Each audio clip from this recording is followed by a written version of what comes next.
What's going on, everybody? Welcome back. Welcome back to another edition of the Hangout Spot Live. I am your boy, Johnny, and I am your host. We are live and direct here at the Man Cave. You know how we do it up every Tuesdays and Thursdays at 9 p.m. And I just want to thank everybody for rocking out with us this week. We actually had two other shows. So this is our third show this week. We had the great broadcaster, play-by-play color commentator Claudia Trejo. She joined us. If you haven't seen it, make sure you check it out at the Hangout Spot, my YouTube channel. And we also had the Prince, Albert Bell, undefeated super featherweight. He joined me on Monday to break down the fights from over the weekend and to talk a little bit about his future and some future fights. And today, man, we got another banger, man. We got another special guest, man. We got the magician himself, light heavyweight title contender, Anthony Sims Jr. Black Sugar Sims is in the house. 23-2, 20 knockouts. This was an interview that we were trying to knock out last week, but we got our times crossed up. Anyhow, we were able to schedule it. But I'm excited to have Black Sugar Sims on because he is a colorful personality, one hell of a fighter, a throwback fighter. You know, that's why he's one of my favorites. And I think it's going to make for a great interview. But you already know the deal, man. If you're here watching live or you're watching the recording after that, because after all my shows, we put them right on YouTube so you can check it out. If you were not able to make it live, make sure you smash that like button as it will help with the visibility of the channel.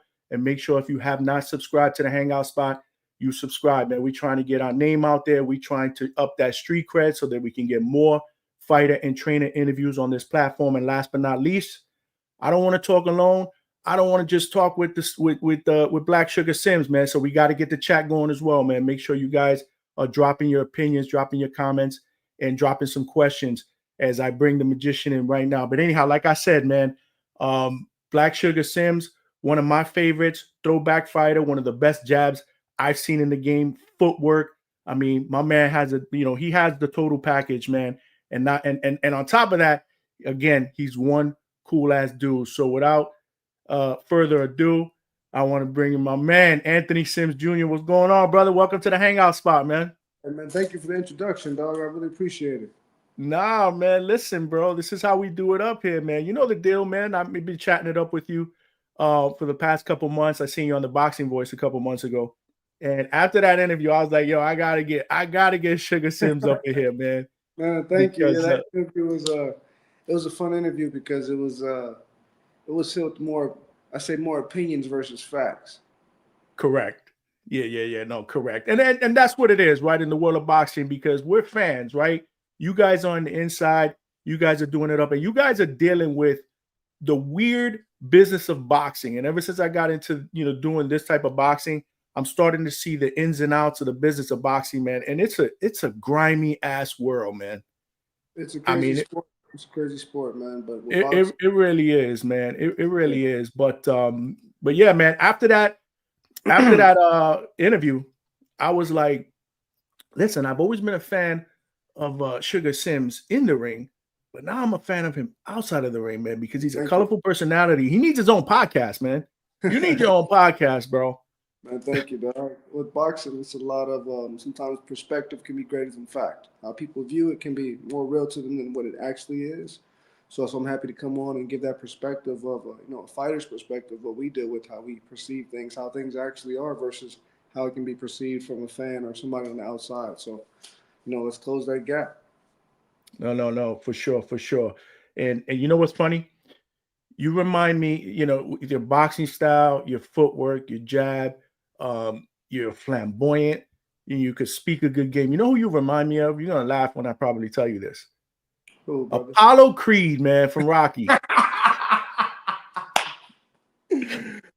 Shit, I guess I'm the real Apollo Creed, man. You're the real Apollo. You remind me of Apollo Creed, man. I was like, yo, that's Creed right there. That's the real version of Creed right there, man. Because you're a throwback fighter, man. You're a throwback fighter. Thank you, brother. And it's not that I force it. It's not that I try to be. I'm trying to keep this look or this flow. That's just the boxing I grew up on. Since the age of 6 years old, I was taught by old school fighters. Roger Mayweather, Emanuel Steward, Hank Johnson, Marvin Johnson's brother, 3-time light heavyweight champion of the world. These are all brothers that was grooving and moving in the 70s and 80s. So that's the boxing that I know, and I've always been told, if it's not broke, don't fix it. You No, know, you grew up in a yeah, great pedigree, right? I mean, and yeah, that's where I'm glad that you brought that up because I kind of want my viewers to kind of hear a little bit of the journey of how it started. So you say you started okay. at the age of 6? Yes, sir. I started boxing at the age of 6. My father passed away, and I started boxing, I think, maybe 2 or 3 days later.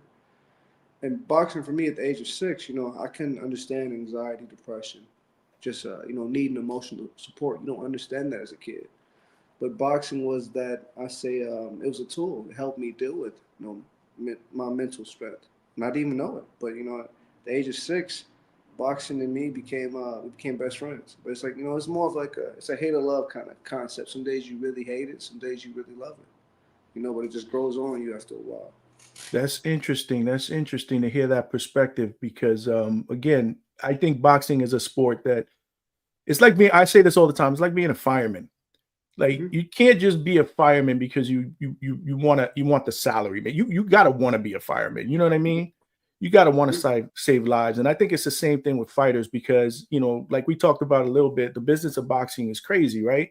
Hmm. You may not be a guy that can market himself or get big fights and make big money. So there's a lot of boxers that struggle, especially in the early half of their career until it takes off. And some of them it doesn't even take off, right? Am I right or am I wrong? I mean, you're absolutely right. I mean, can you imagine if Marvin Hagler or George Foreman had to build their social media in order to be liked? It wouldn't have happened. These weren't really not likable people, but they're not really social. Most boxers aren't social people. We don't trust easy.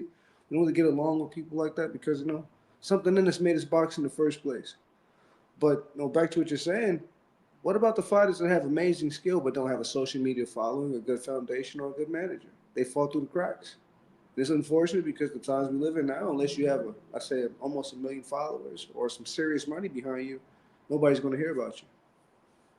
Right, right. No, and that's where the business of boxing rears its ugly head, which Yeah. is and again, I don't want to speculate, but the fact that you haven't been active lately, is that the reason why the business of boxing has kind of reared its ugly head on you a bit? What's going on with that? No, not even that. I never thought I'd get to a point where I'm hearing like nobody wants to fight you, Sam. You're good, man. I'm like, yeah, I know I'm good, but I'm coming off of a loss. I just need the opportunity. My only 2 losses, Angulo, my last fight, had a broken kneecap. Shit happens. No excuses. But fighters we have to suffer in silence. So when I got that phone call from Boxer and they said, "Hey, got Zach Chelly for you," my answer wasn't, "I got a broken kneecap right now." This it's yes or no. I'm like, yeah, I'll do it. If I can get him out in 8, great. If I can't, then back to the script. But my position I'm in now is who wants to fight the guy with 20 knockouts, who's coming off of a loss and has everything to prove? I'm entering that second phase of my career like a Roberto after Sugar Ray lost, or Tommy Hearns after he got knocked out by Durant, or you know, fighters go through that second phase where you have to rebuild yourself, and when you come back hungrier and your perspective changes, now you're more dangerous. Now it's like, who really wants to give you that chance? So that's the position I'm in now. Not so much the business of boxing because, I got a good following. I have a huge following in the UK, so it's not about following. It's about risk. And you know how the business is. If you got a guy you've been investing 700,000, 800,000 into, last thing you want is for him to come and get wiped or get waxed by somebody who's coming to prove something, and I'm that person right now. Yo, what is up with that, man? It's just a totally different era, man. Back in the days, man, when I Oh grew up man. watching boxing, I mean, dudes fought for legacy, like the best fought the best. Like, what is going on where we live in a world where, nah, man, I don't know about this guy because I don't like him stylistically, and he's gonna make my fighter look bad. You Exactly, know, exactly. Keep going. I'm listening. I'm just agreeing with you. Keep going. no, definitely you can chime in anytime, man. This interview is all about you. But yeah, like I just don't get that. You know what I'm saying? And that's happening more and more. If it's not that champ, it's the fact that they're trying to hide, they're trying to preserve that. Oh, And trying to preserve the O. After Floyd came in, the O is very serious. If you don't have an O, then we look at you a different way. We might even let you at your contract after your first loss. I'm not gonna say no names, but you know things happen like that. But I think it comes down to just, I'll put it this way: everybody's soft as shit right now. The business is soft, the fighters are soft, the managers are soft. They don't want to see anybody get hurt, but this is the hurt business. This business is so great because you can roll the dice and you might win.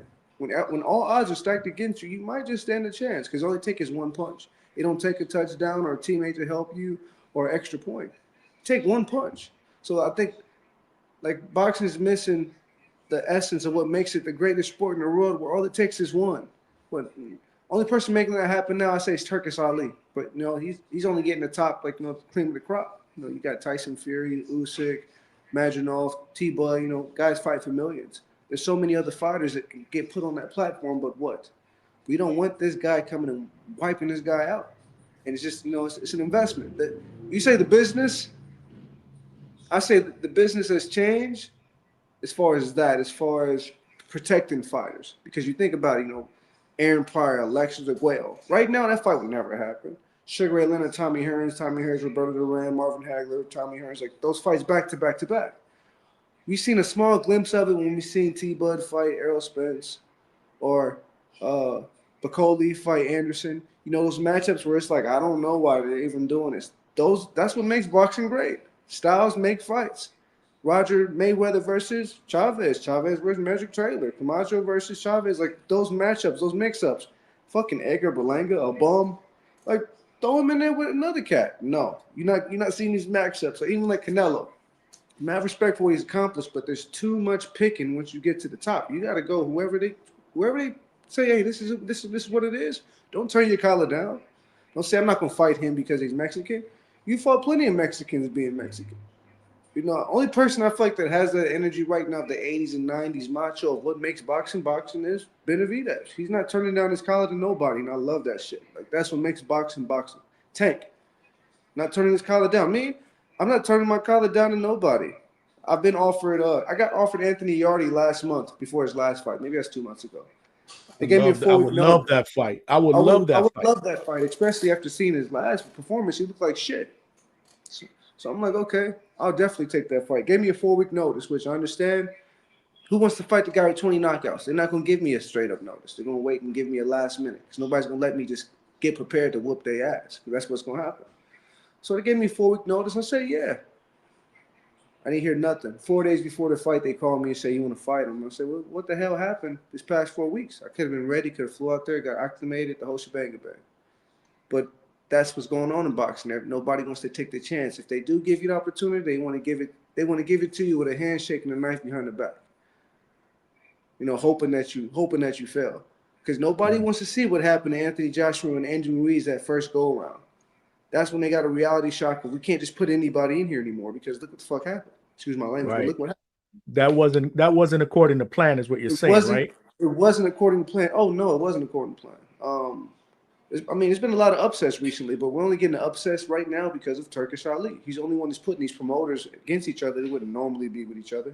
Queensberry, Frank Warren wouldn't be shaking hands with Boxer, and Eddie Hearn would be shaking hands with each other if it wasn't for some serious moolah to go around right now. So it's changing the business to a certain aspect, which I do like. Right now we're seeing those fights that you wouldn't typically see, but because there's so much money involved and so much publicity, it's pushing out. I say it's pushing out fighters. It's pushing out their opportunities. I know so many monsters I just see, and I'm like, wow. If somebody could get behind this kid, there's no stopping him. And I'm talking about kids you see, and he remind me like this kid reminds me of like Chavez, like a raw Chavez, but nobody's seen him. I just seen the newest Pernell Whitaker. I just seen the newest Magic Taylor. He's walking around, but he doesn't have a social media following. He may not be able to speak, articulate himself. He probably doesn't have a business mindset. Doesn't have the greatest management. But if somebody can just lock into him the old school way, the old school way is if you train and you have the skill, it'll come to you. That shit don't exist no more. Back in the day, if you just train, somebody's gonna come and take attention to you, and they're gonna give you a pair of hand wraps, and they give you a pair of gloves. They might give you a little money. They might give you a banana after training. Like they start investing in you. That don't exist no more. Now it's how many followers do you have? It's not about the skill. Right now, no talent is the new talent. Drop the mic. Like no talent is the new talent right now. Like you can't fight. You can't fight, but you got 4 million followers. Let's get him in the ring. He's gonna be the next one. Like that's what we're dealing with right now. That's the whole deal with quality. Great points you just brought up. I'm taking notes here because there's a couple of them that I want to touch on. As far as the quantity over the quality, the first person that comes to mind to me is Ryan Garcia, right? Ryan Garcia, as far as with the social media, he's he has a with the big social social, media. but he has a big social. But I'll say this: he put in the work and he came up the same way everybody else did. He hit all the amateur tournaments. He built himself up. Now, good thing is he had a good foundation and backing behind him. But he went the same route a lot of us have to go, which is hitting these tournaments, selling candy to pay for these national tournaments, regionals, Junior Olympics, JOs, Desert Showdown, ringside summer, ringside winter, title tournaments. Hitting all these tournaments. He went that route. But there's a lot of guys, and I won't say names specifically, but there's some guys that's paying their way just to get right there. You telling me I could have just made videos my whole life and one day I'll make millions of dollars in the ring? Shit, man. I wish I would have known that. That would have saved me the headaches, concussion, biting my tongue off, biting my lip off, getting my tooth knocked out. Miguel Cotto dropped me at 15 years old. Like sparring Adrian Manfredi at 11 years old. Wow. Like hopping in the ring with Alvin McCall while he's working with Lehman Brewster. Just throwing myself in the mix. A lot of that shit could have been avoided if I knew I could just make videos. Now, would I change it? No, I never would because that made me the man that I am. But it's just, I don't respect it. That like the essence of what makes it. It's like, so my wife is a tattoo artist. A lot of people are getting put to sleep to do tattoos. And my wife says, well, why do that? The whole point of getting a tattoo is being a badass and dealing with the pain. So it's the same with boxing. You going around and you're gloating about who you are and what you accomplished, but in actuality, you ain't never put in no real work. I ain't never seen you in no tournaments. I ain't never seen you in none of these gyms. I can call Philly, I can call Hamza and Scooter, I call Cali, I call Jersey and hit up Julian Rodriguez, I call Texas, and I hit up everybody to find out like, hey, are you really who you say you are? Too many coaches saying they got amateur background, got fights. Nothing on BoxRec, no proof of amateur. Nobody's ever seen you around. And you know how small boxing is. The boxing world is small like a skating rink. It's small like a rink. It's a fraternity. It's That's a what I fraternity. consider it. It's a fraternity. Yes, like it's a fraternity. Going to Crunk is a fraternity. Like this is Before, yeah. Go ahead. My fault. go ahead. I'm sorry. No, because I thought you were finished. Because I was gonna say before I No, get no, into one of these other points. So you mean to tell me there's dudes or females that are getting put to sleep when they get ink? yeah. A lot of celebrities are doing that right now. So like, Oh my wife does man, rhythm, so it takes a while. The longest I think she said she sat for 16 hours. She got the back of her head tattooed. Whole left side's tattooed. She's the real deal. how did And this world get so soft, man? man, it got soft because they don't understand the original rule. The game is to be sold and not to be told. That's the game. Everybody want to pay for it quick. Everybody want quick gratification. Nobody want to put the work in. You got to put the work in. You can't. Right? Everybody wants to do a shortcut. No, I get that. I Everybody does. absolutely, It's I unfortunate. absolutely get that. It's unfortunate. You mentioned Canelo, because that's one that kind of irks me too, because Mm. I think the reason, well, not the reason why he does this, but the fans enable that shit. Like my thing is, if you You're are a right. champion, if you are a You're right. unified champion in a division, your job is to defend your titles against the top contenders, or else relinquish your belts and let Exactly. somebody else fight for him. But the fact that fans will say, well, he's his resume and he's earned the right to be able to choose his opponent. I'm like, no, I don't think that you earned the right unless maybe it's your last fight, before you retire in a glamorous Hall of Fame career. Maybe you want to pick one guy to go out against. But when you're in your prime and you got titles, you're supposed to fight the top contenders. The fact that he hasn't fought David Benavidez when Benavidez was the number one contender for the WBC title for I don't know, God knows how long, and How who's long? calling him out, it's criminal to me. It's criminal. Yet he's considered the face of boxing. And again, I'm not saying this to shit on Canelo. I mean, No. he's one of the best fighters in the world. I mean, I get that, but the fact the way he's moving like a diva right now, I got a problem with that. See, I like this interview because this is unbiased boxing, right? Nah, this is how we do it up here at the Hangout Spot. Hey man, I love it because my wife's Cuban, Puerto Rican. I don't have Cubans. So most Latinos I speak to, they won't say nothing negative about Canelo. But real boxing is unbiased. There's no skin color. It don't matter if you look like me, you don't. If you suck, you suck. If you good, you good. And Canelo, you to all the people that know boxing, it's like, damn, you suck, dog. And it's not you suck physically, you suck like legacy wise in our mind, like, man, you suck because you're supposed to fight. Could have fought at 168, you could have fought in Billy, you could fight I mean, why jump up weight classes? 75. I could have told him that at 75, I sparred Bivol. I could have told you at 75, you're not going to be able to do nothing with Bivol because your height and your weight, regardless of what weight you carry, you have advantages and disadvantages with your height and weight in your weight class. Imagine what happens when you go to a different weight class. You're already a short fighter with short arms. What you 5'9", 5'10", a 73, 74 arm reach? Light heavyweight, 6'1", 6'2". My arm reach is 79 inches. I think Bevil's is right around 76, 75. I mean, why go and try to take this big disadvantage when you can fight somebody your weight class? The person that you're supposed to fight, mandatory. And yeah, it's shit. That's the part I don't like about boxing. Sorry, I'm trying not to cuss. It's just I get so passionate. Do what about you got to boxing. do, man. This is But this is a safe space, man. The reason why I put together the hangout spot is I wanted viewers, I wanted my guests to act like they were here with me, chilling with me in my in my man cave. Yeah, You know what I mean? I can dig it. So Yeah, so no, I love the conversation, and I am here with the magician Anthony Sims Jr., light heavyweight title contender. But yeah, man, I mean the whole business of boxing is what really pisses me off because I'm a diehard, and we miss out because of the business of boxing. You know what I mean? And like I said, I want to see fighters like you in the ring because I love your style. You mentioned your knockouts, but 10 of those knockouts came in the first round. 14 within the 2 rounds. So you can box and you can crack. All right, my But first 3 again, fights at cruiserweight. I'm a boxer puncher. My first 3 fights is at cruiserweight. Even at light heavyweight, I'm the youngest to ever medal in the Olympic trials at light heavyweight. At 16, I lost to make the Olympic team. I lost to Marcus Brown.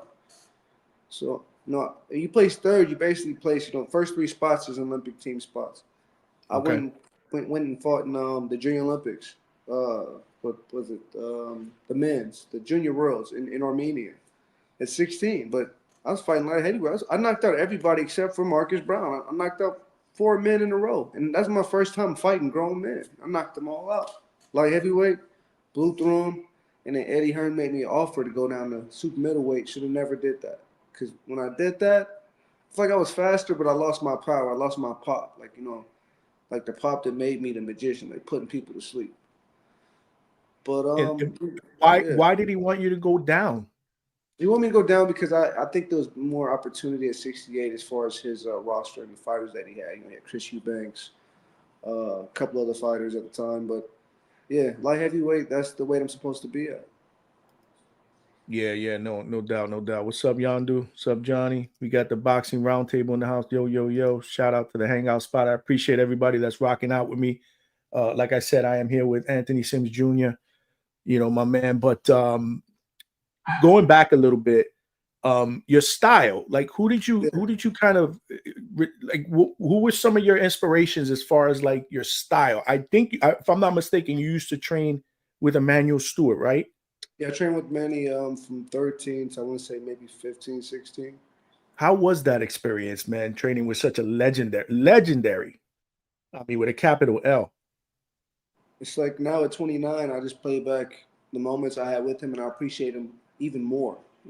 But being able to stay in the basement, and shoot pool while he's upstairs or while he's going traveling.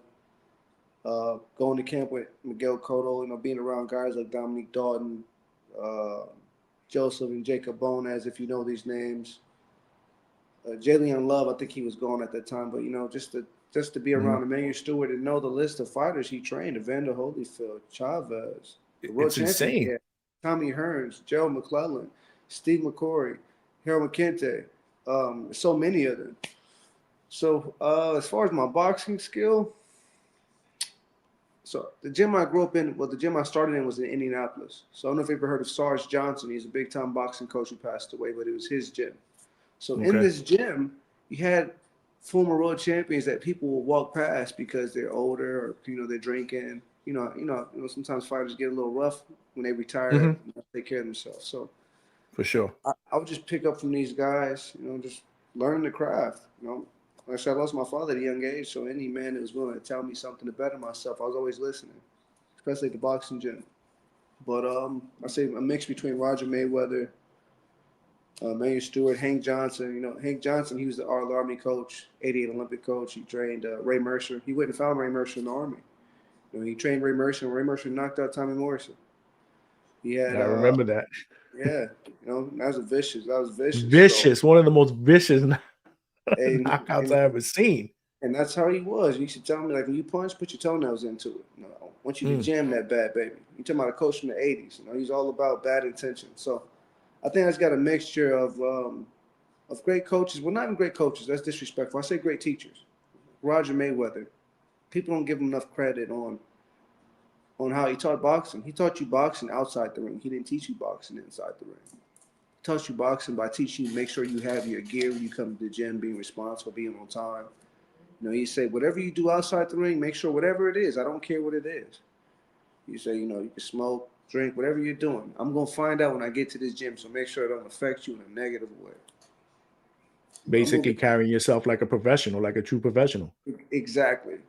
And like the way I grew up boxing, at the age of 13, I was living in Vegas with Roger Mayweather. I would go back to Indiana like one semester every year, and I'm either living in Roger Mayweather's house or living in Emanuel Steward's basement. I did online high school, so I could box. All I've ever done literally is boxing. So, you know, soaking up from Roger Mayweather, Crunk, you know, Crunk is known for them being aggressive counterpunchers, but Emanuel Steward had it down to a science. You had a question, he had an answer. Down to how your feet should be, how your socks should be, how your shoes should be tied, how your trunks should be short, how your stance should be, you know, your defense, your balance. You know, the man who has the best balance and controls distance the best wins the fight. If you look at the majority of his champions, well, all of his champions, even down to Klitschko, Lennox Lewis, they always manage distance well and that great balance. So, I know I'm stuck in a time loop. I can't help it. You know, like I can't watch the boxers now. They don't really excite me. There's nothing really that I like. And I'm like, you know what? I'm gonna take from that because all I see is break-offs of Floyd, break-offs of Brawner. I just see these same styles just recycled. I don't see any Nicolino Lokis or no Joe McCullens or the Body Snatcher. I don't see anything like that. You know, you got Tank Davis, you got the Devin Haney's, your Ryan Garcia, but do you see any guys using cross guards? You see any guys like Winky Wright just blocking like this? I mean, Benavidez, but and, you know, I'll put it this way too. As far as me being a fan of boxing, I'm not a fan of boxing. I'm a fan of a boxer's personality. That makes me a fan of them, right? But I look, Okay. a lot of boxers don't have personalities. I mean, Blair Flair, great personality, interesting guy to talk to, good guy, charismatic guy, inside outside the ring. But how many of these fighters can you go and have a conversation with them feeling intimidated or feeling threatened or feeling weird? You know, they can't just have a conversation with you. They walk around with 10,000 people. You know, to me, it looked like punks. I never seen Mike Tyson, George Foreman, any of these guys walk around with anybody. Roy Jones, none of Evander Holyfield, for what? But it's all these little guys right now, the faces of boxing. And I'm sorry, I'm going on a rant right now, but it's like, this is my thing. I love it. I love it because, like you, I feel the same way. Like I said earlier, I think the world has gone soft in a lot of different perspectives, including boxing. But personalities is something that I think the sport needs more of. I love brash personalities. I Yeah. gravitate towards that because I grew up in the hood. You know what I'm Yeah, saying? When we talk trash to each other, we were ranking on each other, and you know, you had to be quick with it, or else you'd be embarrassed. You know what I mean? So you had to have exactly. that quick gift of gab. You know, Exactly. so You had to, but these fighters now, it's all these little guys. It's just like I don't know. It's hard for me to respect that because I'm 175 pounds. I'm a full fledged grown man. I'm not some teenage size adult. I'm not 140 pounds and 5'5". You know, unfortunately, a guy walking around like that, if somebody walks up to him and it's 6 foot and 200 pounds, that boxing goes out the window. You know, you're a little man at the end of the day. So it's right. just like just seeing all these little men all over social media, like these little guys, the faces of boxing. Like, what about the big punchers like Artur Beterbiev, Bill Benavidez, like real killers, not 130, 140-pound teenage size adults.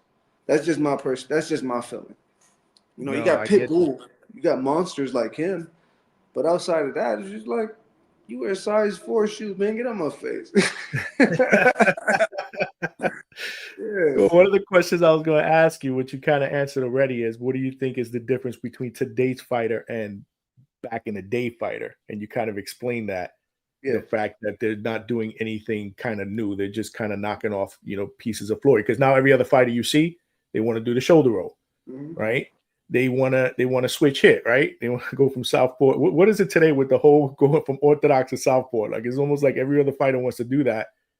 When realistically, is it even necessary? I've seen fighters do that in Fight Champ that I'm like, why? You having success orthodox. Is it Or necessary? I mean, it's a time and place for it. Most of they them I see, selling themselves, man. yeah, I mean, most of them I see it on TV. I'm questioning why they're doing it. But for me, boxing is supposed to be whoever you are, whatever advantages you have, your personality, your flavor, how you move and groove, you take that into the ring and you create your own formula. Based off your reach, your legs, you're gonna fight a certain way. But it's like now everybody wants to fight like they're bald and short, like Floyd. Like you're not gonna fight like him. There's only one Floyd. It Mm. worked for him in his era in a big 24 by 24 ring. That same style is not gonna work now in these little 15 by 15s. You have to understand the game is changing. And the essence of boxing is changing too. How you box is going to change whether you're in a big ring and you can live or you're in a little ring you got to fight. That's the thing with boxing. Sugar Ray Leonard, Floyd Mayweather Jr., Floyd Mayweather Sr., Andre Ward. All these fighters wouldn't really move and groove right now because if you take a artist in their canvas, if you shrink the canvas, then you increase the amount of art I can paint because now I got this much canvas to work with versus me being able to work with this big piece. I For can't paint sure. my masterpiece no more with my feet. If the ring is this small, but what does it do? Now it makes it. Now boxing's changed into a sport. If you couldn't box in early 2000s and the 90s because you had slow ass feet and you couldn't cut the ring off, well now boxing is just for you because the ring is this big. So it's just like now boxing's really weird, man. It's like this is like why y'all changing it? You imagine if they made the basketball court or like the court you played on smaller or like the football field smaller, it would change the whole game. But boxing is like is everybody stupid? Like do y'all not see the ring that got small now? The ring got crazy small. Like it's scary how that's when I realized how crazy it was when I seen Callum Smith fight Canelo. I'm like, what the fuck? If you take one step back, you're on the ropes. You take one step, you're in the middle of the ring, and I'm just like, this is crazy to me. Like, how can y'all fighting this? This is like dog fighting. I I know I'm love not that crazy. analogy. I know No, I'm I not, love the analogy. They're not. nah, because That's I boxing it's almost like, and again, watching as a fan and now being involved in boxing, right? I'm in training rooms, backstage, talking to promoters, managers, trainers. It's like the littlest things and the nuances that they negotiate before a fight that could potentially break down negotiations. And that's it, another thing with negotiations today. To me, it don't exist, especially with the man, with the bigger names. Like you get an offer, no. they'll throw an offer to a fighter. I'm sorry, Chan. They'll throw an offer to a fighter, and they may not like the offer, and they'll Mm-hmm. just say, I'm good. I don't want that. Instead of going back to the table, it's an offer. It's supposed to start dialogue, right? Like it's almost like negotiations don't It's what it's happen called. anymore. There's offers for us to be negotiated. It's a I mean, you give me an offer and it's you can talk about the purse, the rounds, the glove size, all that bullshit. That really doesn't matter. What matters is the guarantees. What purse are you paying me? What day is this fight on? And hey, is there a rematch clause? But then you got situations where it's like Canelo's making it impossible for him to fight a hard fight. Why? Because nobody's gonna do an 80-20 split. It's insane. Nobody's gonna do an 80-20 split. I mean, Unless you never made any money in your entire career, and that 20% is considered a back. I wouldn't even say that because when you do the numbers in boxing, you actually break down percentages. 20%. Somebody tells you you're gonna make $100,000, you're gonna say, "Yeah, that's great." But then they don't tell you, okay, well, a manager can make anywhere between 20, maybe 30%, legally Very true. 33.3%, depending on what Very state. true. California, you gotta pay your coach. That may be another 8 to 10%, whatever agreement you have on. And then you got to think about it. Some fighters aren't fighting, so they're getting fronted money. You got to pay back all the money that's fronted through bills, training camp, the whole shebang. You got taxes. So what are you walking away with? No, When you do the yeah. numbers, boxing. And here's the thing: I'm not complaining about the game. Like I know what I signed up for. It's the business. But here's the Mhm. thing: Joe Frazier said boxing it's similar to this. I don't want to misquote him, but he said like boxing is the only sport where you can get shook and get your money took by a crook, legally by a crook, or something to that extent. But it's Mhm. just like it's a crazy sport, man. It's not for everybody. It's really Yeah, not for everybody. yeah. And it's a "What have you done for me lately" sport too. That man, I can't understand it. What have I done for you? Like, it's gonna be a favor. I'm doing a favor. What do you mean a favor? There'd be no fighting without fighters. There'd be no fighting without fighters, and I think fighters need to wake up and realize that manager works for you. You don't work for them. The coach works for you. You don't work for them. But Thank you. that's the misconception of this is my coach, is my manager. No, they work for you. Don't have it twisted. That's the problem right now. These managers, man, these managers to me now are like P Diddy in videos. I talk to so many managers, man, I have conversations with them. They'll call me and tell me, "Hey, I got a great offer for you." I'm like, "What's the offer?" Well, we want 20%, and we want you to pay for everything that we front. I'm like, well, so what do you mean? So like training camp, your flight, your tickets, my flight, my tickets, I have to cover that? Like, yeah. I'm like, so what am I paying you 20% for? For my connections. Man, get the fuck out of here. Connections. Like, it's about I'm paying you 20% for a conversation, right? Wow. That's the constant thing I'm hearing. And it's like, unfortunately, these boxers now, that's what they're signing. I talked to a guy, he's like, I got a great deal. I'm gonna put you in touch with my manager. I'm like, all right. I talked to the manager and I'm thinking like this ain't a great deal. And here's the thing. If you have to build somebody, then it makes sense. I feel like if you're building this fighter and you're paying for his rent and his training expenses and his living expenses, and you get that 20% and you want to, I need this back. Okay, that makes sense. But say you go to sign a fighter that already has 25 fights, 23 and 2, 20 knockouts. There's really not a lot of building you need to do. You just need to have a conversation. I don't. Okay, I put it this way. Usyk's about to make like 112 million or something crazy, right? Or 60. I don't know what it like. It's a crazy number, It's right? over. I think it's 115, something around Right. there, million. 115 million, right? I think there should be a cutoff or like a cap, like a ceiling for how much managers and how much coaches can make. I think it should be a cap because what if someone was to lose their life in there, then what? It's, it doesn't weigh out. I'm doing all the risk.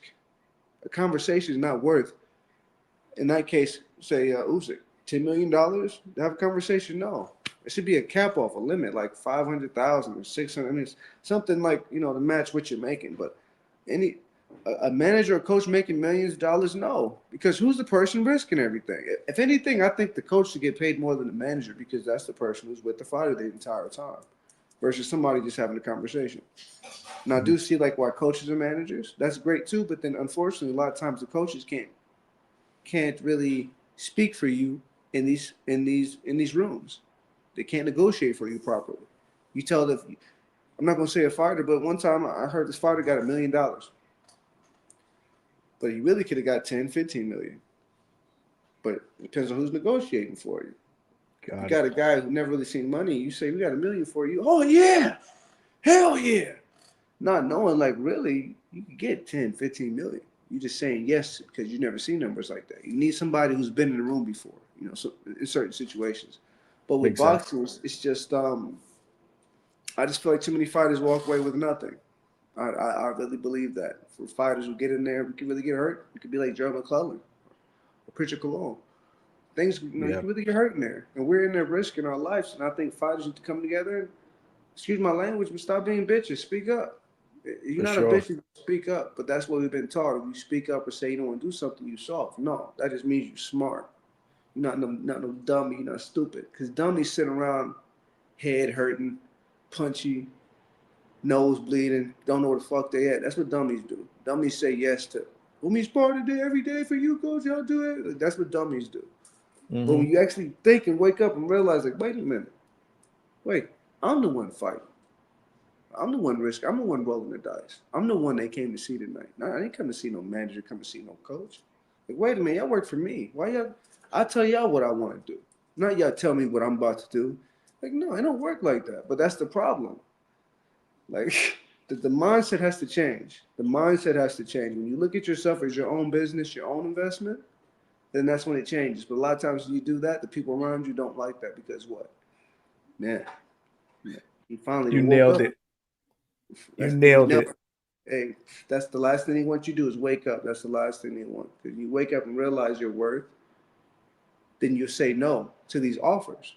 Like you were talking about negotiations earlier. I was negotiating a contract with Mungia maybe 2 years ago. I'm like, yeah, I'll fuck Mungia up. Let's do it. Two weeks into the negotiation, they decided to go another route. I had a contract to fight Dave Morrell maybe 3 years ago. Fought on the same card as him, did a 2-fight deal. After the first contract, they ripped it up after the first fight. Was negotiating to fight Diego Pacheco maybe 2 years ago. Middle of negotiation, they told me we're gonna go another route. We want somebody with more Instagram followers. So you fucking serious? That's I heard crazy. that 2 years ago. I'm not gonna say a name, but I heard that. And from that point, that's when I opened up my own promotion. So I'm like, you know what? I'm gonna open up my own promotion and do small shows, so fighters don't have to feel what I felt, telling me I need more followers. I need more followers. Like, don't forget that. Come and fight on the platform. Pay your little slot fee, sell your tickets, and get a fight on a professional platform that has insurance, that's covered, everything's legal, everything's set for you to go. But a lot of kids ain't gonna wake up, and by the time they do, it's too late. You know, so it's like Yeah. somebody got to spark that fire now. I think one fighter did by telling the belting bodies that he wasn't gonna pay for their belt. My fault. Go upstairs. Hey, go upstairs. Go. But one fighter did. That's how you started. No commission should be making 8-10% of fucking shit. I'm paying you It's to fight for your belt. No, you should be paying me to fight for your belt. it's like now not even worth it to go undisputed Yeah, it's not even worth it. Like I'm with all having, the sanctioning fees. man. Look, I got a belt right there. That's a WBA Intercontinental belt. I won that in Dubai. All that shit do is collect dust. Now you telling me I gotta pay somebody to fight for something like that? Like, no, it doesn't make sense. A belt is That's a only good point. only belt. Only thing a belt do. Only thing a belt is good for, Mike Tyson says, is to hold up your pants. As Mm. far as going and chasing belts right now, it's just like you can chase a belt, but that doesn't mean you will get the purses you want. That doesn't mean it's guaranteed. There's no obligation for you to fight again. When See, I a lot won of it, people don't know that part of it. no, that's what they that it didn't used to be that way though. Before, as you go and chase the belt, and you chase the belt, you got to go and be a world champ. Now people are making millions fighting old men, fighting YouTubers. Like you telling me like this route that we were preached and taught, it don't exist no more. You can do everything right. You can go and rebuild yourself. You can fall in love with the art of boxing truly and master it, and it doesn't mean anything unless you have a huge, crazy social media following, which most fighters don't, or have a lot of money behind you, which unfortunately the best fighters most of the time they don't if they're coming from impoverished areas or coming from, I say, unhealthy situations, unhealthy relationships. It's hard to get kids out of those situations. It's hard to tell them, hey, your daddy, your mom ain't no good. You got to go. Can't. It's hard to do. Your manager ain't no good. Your coach, your daddy, he's gonna be the worst of you. It's hard to do that. And then you can see with the greatest fighters, there's been a lot of Floyd duos, Vargas duos, Mosley duos. There's been a lot of those that you didn't hear about because what? The father, the mother, the manager, whoever was unhealthy really for the fighter. So man, there's so much I could like say, and I'm not bad mouthing. It's not nothing negative. It's just You're you can't being be honest. you can't be optimistic no more. You gotta be realistic. You gotta say it what it is, and that's what it is, man. You're being honest, and that's one of the reasons why I wanted you here. Like I said, real recognizes real, man. And I I try to appreciate keep it real as much as I possibly it. can. But you would know obviously a lot more than me when it comes to the business and nuances of boxing. And you've had frustrations with it. Like one of the questions Yeah. I wanted to ask you was, what happened? What went down with the whole Eddie Hearn and Matchroom thing? Oh man, to be honest with the Eddie Hearn matchroom thing, it wasn't nothing crazy. It was just the manager I had at the time dropped the ball. That's all that happened. So I lost to Angulo, and after that fight, they cut my contract and they wanted to renegotiate. But my manager never went back to renegotiate the contract. So it was one of them situations like, hey, we're waiting on you. We didn't wait all day. So I didn't. After I lost to Angulo, I didn't fight for like a year or two. Started back training, went and won the WBA Intercontinental. Got back in the mix. Been trying to fight to get back to the top, get these big fights, but nobody's gonna give me the chance. Just hey, here's a clean slate for you. Here's a month. Here's a month. a month advance to let you know you're going to fight. It's not going to be like that. The boxing's changed. Fighter lose and he's still worth it. Now it's like if you got a loss, they don't care. But imagine most of the fighters that we love, we want to hear about if they wiped him off after one fight. Evander Holyfield, Bernard Hopkins, Michael Dokes, Pinklin Thomas. I mean, and I name these names. I have a WBA title. I don't have a world title, but in my mind and in my heart, I'm a world champion. There's nothing you can tell me. Nothing you can tell me different. I was raised to be a world champion. I was bred to do this. For 23 years, I've been doing this. So when I think in my mind, you tell me I got a loss, I'm like, well, what the fuck does that mean? I'm coming off of a loss and put me in there with whoever. And best believe I'm about to show you what I could really do without a broken kneecap.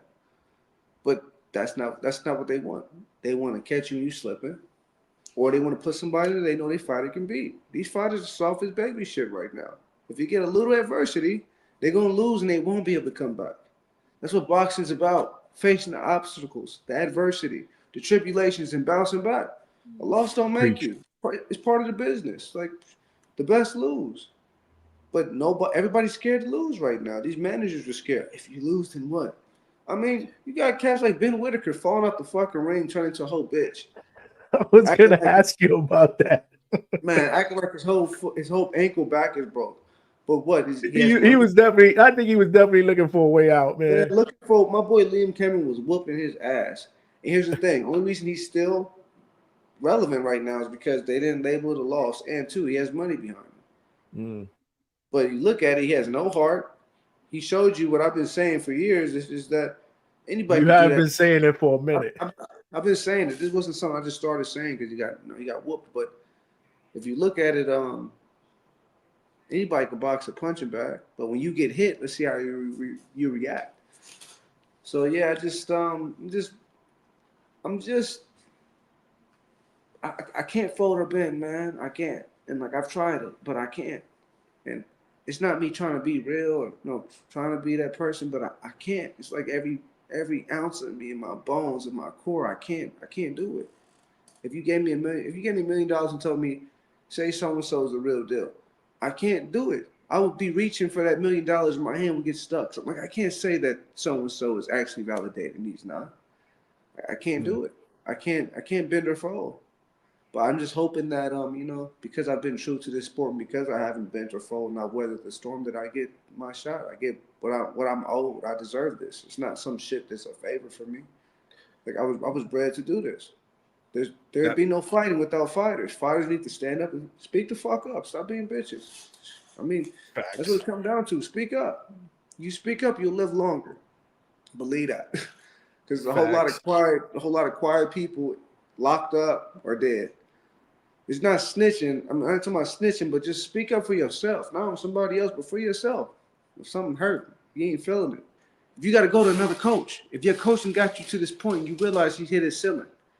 You got state football coaches, you got high school, college, and NFL. If you got a high school boxing coach, like you're gonna have to leave him. That's part of the business. Everybody don't have the whole, Andre Ward and his coach or Terrence Butt and his coach. There's no more Eddie Futches and Customados and Emmanuel Stewards that live old and can teach you. You got a whole bunch of fucking strength and conditioning coaches. You know who you are if you're watching this. You got a whole bunch of strength and conditioning coaches who ain't never fought, never got busted in the face, but now all of a sudden they coaches. And fighters are getting to this point where they're getting fucked up and getting caught and don't understand because they're doing exactly what the coach is saying, but they still get messed up. And they're hitting this ceiling and they're having to either leave or they're doubting themselves. And that's what boxing is. It's just an ongoing circle of fucking fakes and phonies. That's all boxing is right now. It's a whole bunch of fake and phonies present themselves a certain way on social media because of followers, and everybody's believing that shit. But the real ones know. We know. It's not hate. Go and get your money. Get your fame. But here's the thing. I know what is and what ain't. And this shit, when you die, you cannot take it with you. But best believe when I die, everybody gonna know, like, damn, that motherfucking Sims, he paid a lot of heads. Not social media followings, not who I had pictures with, but what you actually did, your legacy, what's real and what's not. You know what I'm saying? Like your boxing skill is real. social media following for me is it's like a good weave. It's like a good wig. Like it look good on you, but once you take that off, like we know what the real is. Love the analogy. No, love the analogy, and you're right. It's almost like the word legacy doesn't exist. That's what makes you a throwback fighter and a throwback dude.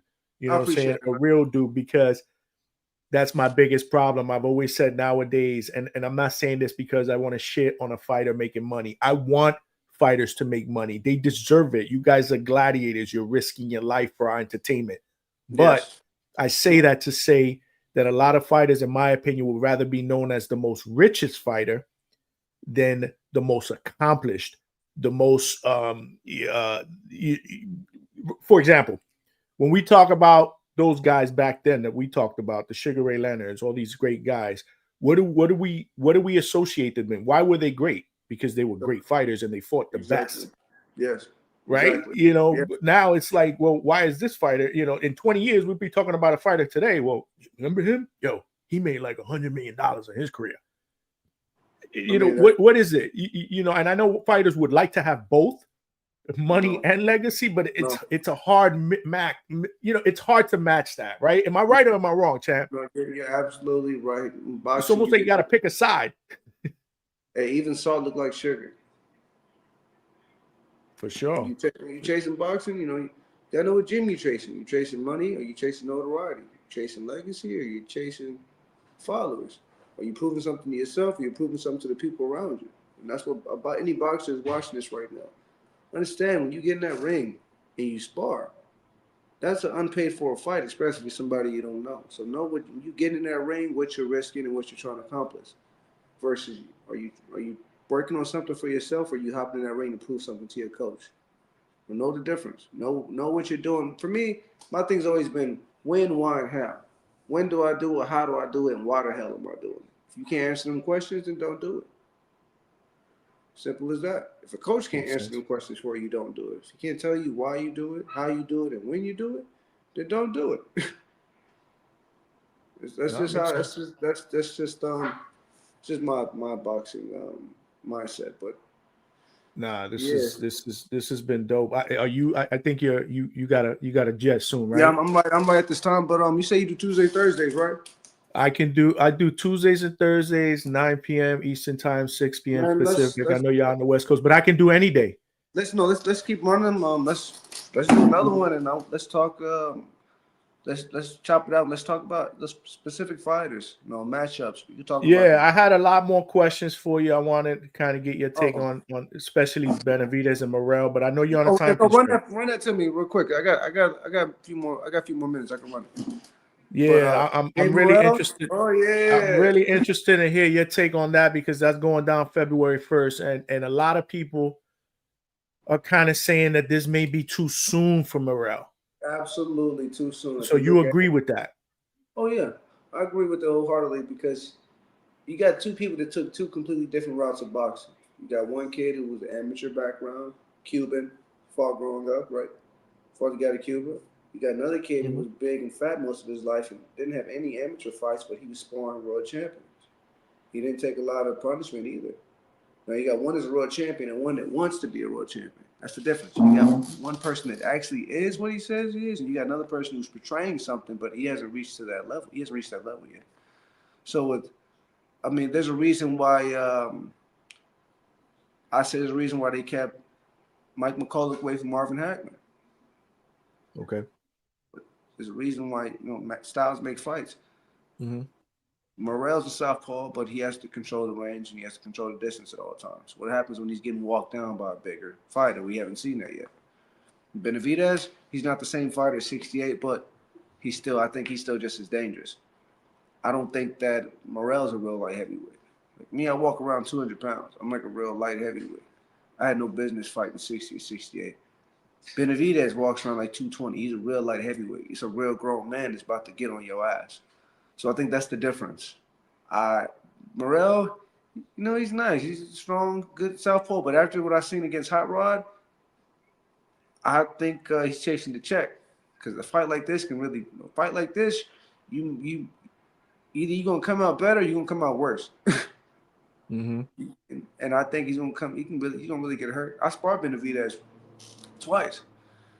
First time I sparred him, great sparring. Second time I sparred him, the first 3 rounds, I'm getting him. Second three, he started going to my body. I'm like, wow, what the hell is going on? Then he hopped in and did some rounds with Gossett, the cruiserweight. This is like 5 years ago. And I'm like, wow, like this kid's big. He's probably 200 pounds when I sparred him too. I'm like, there ain't no way this guy's a super middleweight. He's a heavyweight. And how's his hand speed at that weight? Because in TV, it seems like for a big guy, he's got really good hand speed. He has good hand speed, but if you look at his last fight with Alex, he was throwing a lot of closed hand shots. So when you throw closed hand shots, it's gonna come off a lot faster. And you look at like light heavyweights of like I say Evander Holyfield and Dwight Cowie or Evander Holyfield, Michael Dawson, those guys in their light heavyweights. There's a lot more thump behind the punches. Or even Gene Pascal, Superman. You know, them guys that got bad intention on every punch. So for me, I feel like it's gonna be like two super middleweights fighting with a little bit more weight on them because of the pace and how they fight. You know, you think about real light heavyweights, it's blows. You know, it's a reason why we're called light heavyweights. We heavyweights, we just smaller. Absolutely, I could crack. But I think Morrell made a bad decision. Benavidez, this is great for boxing because we need reality shocks. We need to let motherfuckers know. Like, you don't just move up the ranks just like that. I mean, I seen him fight on when he fought Hot Rod. And I'm like, how did he get on this card? He ain't fought nobody. How's he making this type of bread? He ain't fought nobody. That was that big LA, the first that was Riyadh season, the first one in the States in LA. Yeah, that was the Crawford Majimov. They went. Yeah, I went to Crawford's camp for that fight. I was out there. I sparred with Steve Nelson. Went out to the camp with him. It was a great camp, and I got to see up front. I'm like, wow. Yeah, I kind of not them, but Hot Rod. I seen a fight Morrell. I'm like, man, you kind of suck. No, really. I mean, when you really rate everything, I've been around. For sure. Look at it overall. I'm like, man, you really suck because you ain't really risk nothing. You know. Like I look forward to the day.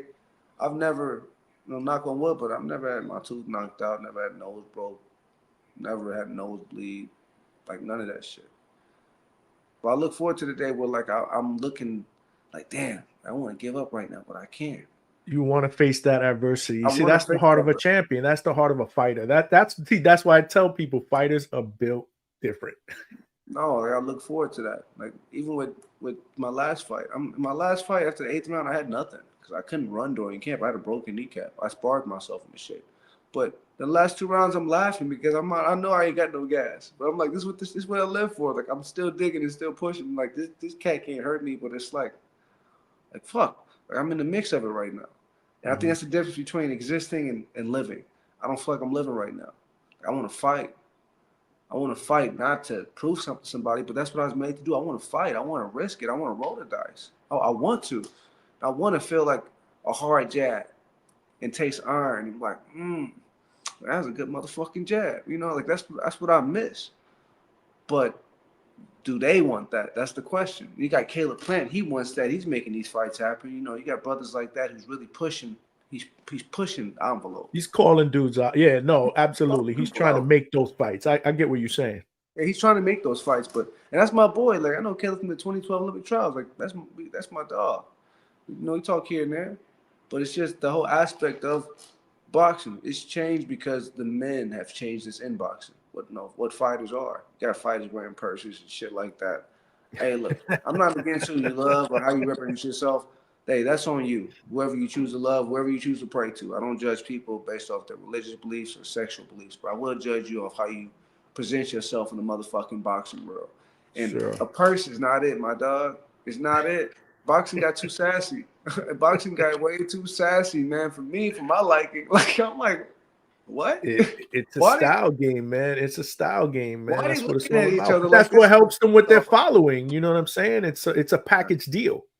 It's weird, man. I'm like, why are they staring at each other, looking at it? Like, are they attracted to each other? Like, what the hell is going on? Face off's supposed to be mean, like I want to see somebody get slapped. You know, for real, right? Like fireworks, man. That's where the Mayorgas at? Where like the Hopkins and like Trinidad? Like, let me see somebody stump a flag out and spit on somebody. I'm trying to get hyped. Like, Y'all sitting here bobbing your heads and doing dances and shit. I Like tell my licking wife your this all the time. What's with the Man. friendly shit, man? Y'all in a fight. Like these dudes want to be Fight. friendly. Meanwhile, they want to knock each other's heads off on fighting. Y'all can show each other respect after the fight. I'm After all the for fight, it. like, let's get rowdy. Let's remind y'all it's what boxing is. But here's the problem: the sport don't want fighters to get that riled up. It's like they're scared of it. They don't want another Mike Tyson, another Trinidad, another Bernard Hopkins.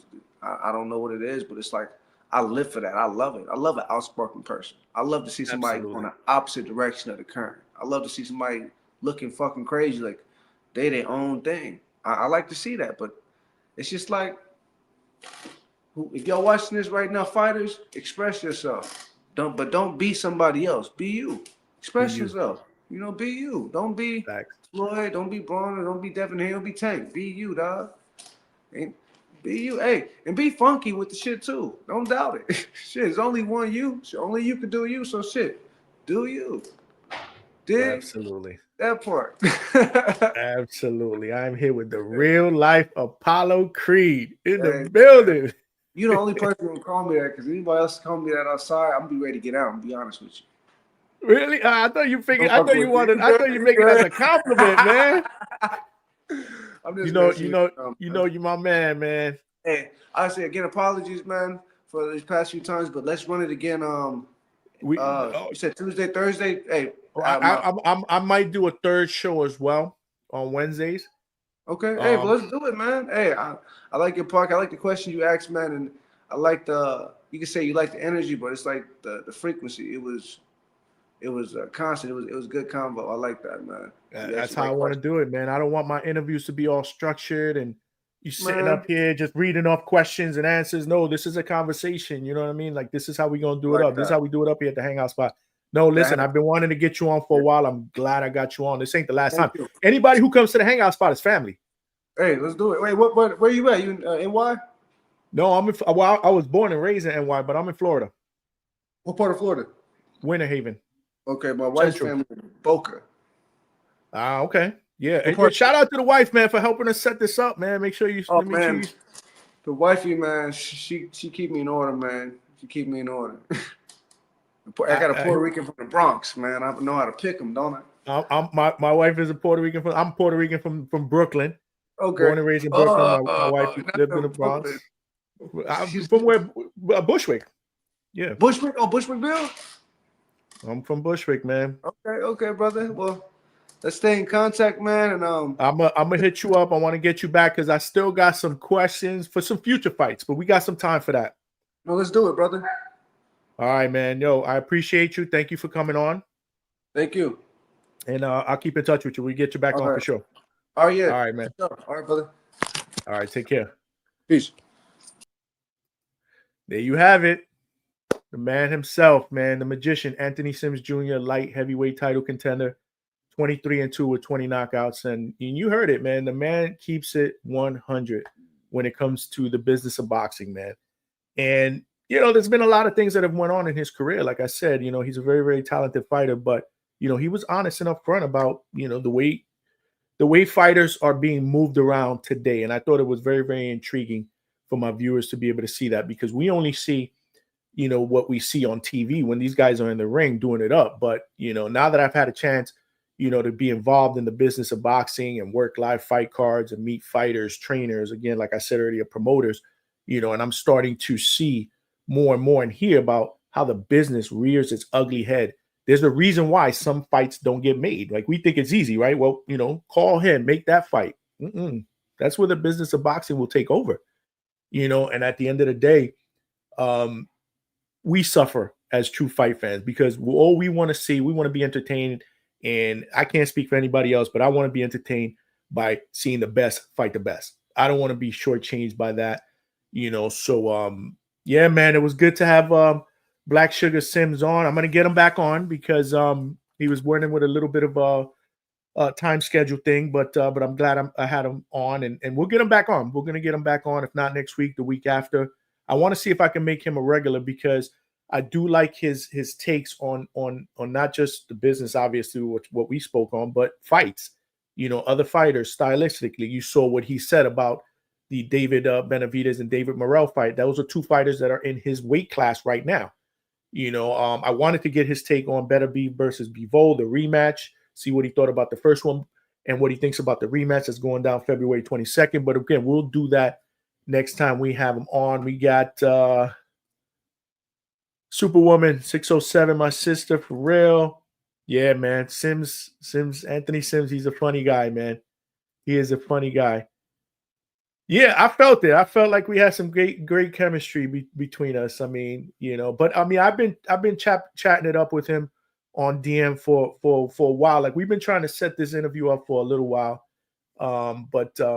Yeah, I knew once I had him on, it would be a great interview. You already know Brooklyn is always in the house, and I am always repping, my home. I mean, I can't forget from where I came from, Brooklyn, New York, Bushwick. To all my Bushwick people out there, if you're watching, you already know how we do it up here. But man, another great show. Next week, we got some bangers lined up. Right now, we're trying to see if we can get Tuesday down pat with head trainer Mark Ferre, who is well known for being Edgar Belanga's head trainer. That's my guy, and we talk a lot. I saw him yesterday. Shout out to his fighter, Jonathan Cardozo, who won the main event last night at Pro Box. I was actually working the Pro Box card last night, and in typical Pro Box fashion, it was a fantastic card because they match up two guys stylistically that just fit. Even females, they've had female fighters on Pro Box as well, but the matchups are usually made with the intention of them being 50-50 fighters against fighters that are going to fight each other. So they're not necessarily interested in getting fighters that are going to go around and run around the ring. They want fighters that are going to mix it up and provide that entertainment. And Pro Box, they're like my family. They treat me with a lot of love. Shout out to Gary Jonas and Danny Rubin, his son, who allow me to come on and work the fight cards as a member of the media. Shout out to the Boxing Voice, my boy Nestor Gibbs, Two-Tone, the superstar. Those are my brothers as well. If you aren't watching the Boxing Voice every single day, the Breakfast Club of Boxing, make sure you're checking them out every day, 9 a.m. Eastern Standard Time.